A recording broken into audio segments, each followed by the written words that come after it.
Welcome back to the Breaking and Kintsugi Repair of Stone series. In this episode, we're going to take a look at Dragon's Veins Agate. Dragon Veins Agate is a trade name for a type of agate that has this sort of vein pattern in it, as you can see in these various stones. Now, agate itself is a silicate-based material. It's often found in volcanic rocks where volatile pockets are left within the lava that's hardened. And as water percolates through those cavities, it brings silica-based water into that, which then hardens into rock.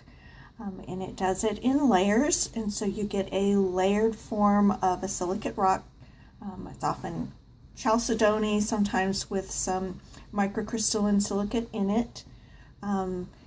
As we talked about last week in the last episode, onyx is also a silicate chalcedony. And if you'll remember, onyx has very banded, regular looking bands. Agate is different in the sense that it tends to have rather chaotic bands of the banded material in it, just depending on how it actually formed within these nodules within the volcanic rock. Now, it can also sometimes form in sedimentary rock as well, same type of process where you have the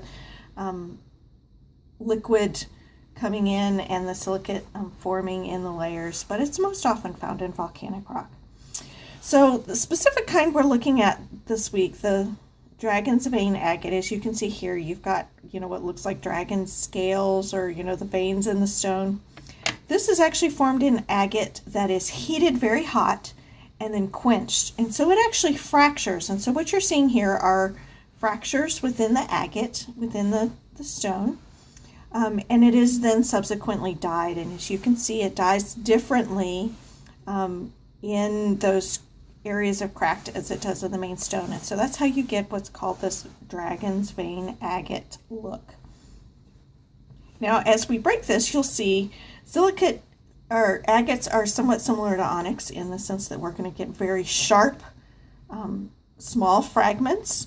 It also tends to break with a conchoidal fracture, which, if you'll remember, are those concentric rounded edges. But with this Dragon Veins Agate, since we're already dealing with fractures in the stone, we'll also see a lot of the breaking actually causing these fractures to grow and to come apart. And so we'll see, small pieces that are, the size of one of these veins or scales coming out as we break it. So let's take a look at breaking and we'll see what happens next. And here's an example of one of them after breaking. So as you can see, we get quite a few pieces here. A lot of this is too small to do anything with, but if we start with these larger pieces, see if we can get this put back together.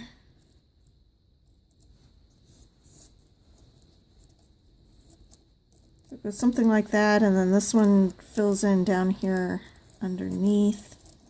But you can see a lot of these breaks are happening, for example, this one, they're happening right along the lines of where those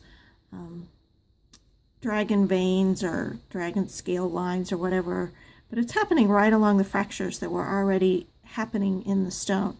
So we do see some of that conchoidal nature of the fracture here, but it's complicated by the fact that we've also got this other fracture pattern on the surface of the stone contributing.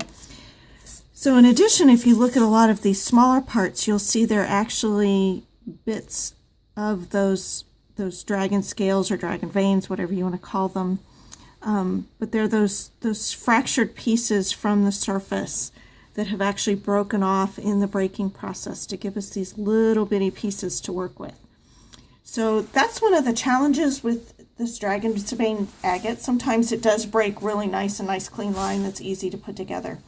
But it's not unusual to get a lot of these little tiny pieces from these fractured bits coming off the surface, which really complicate the whole reassembly bit.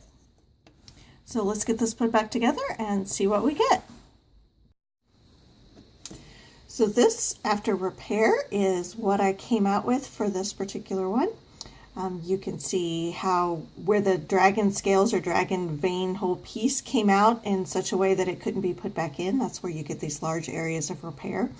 But you can also see multiple places, front and back, where you get sort of those strange lines of breaking, which is because they're breaking along the fracture lines of the dragon's vein agate. And that's what gives these really unusual pieces, as well as you can see here there were a few pieces that came out that I was able to get back in. But this complexity of breaking and repair is part of what makes dragon's vein agate so popular, regardless of the shape. Like I said, it doesn't always break this nicely. Sometimes I get just a nice clean line that's easy to put back together, but I very frequently get at least some of this more complex look.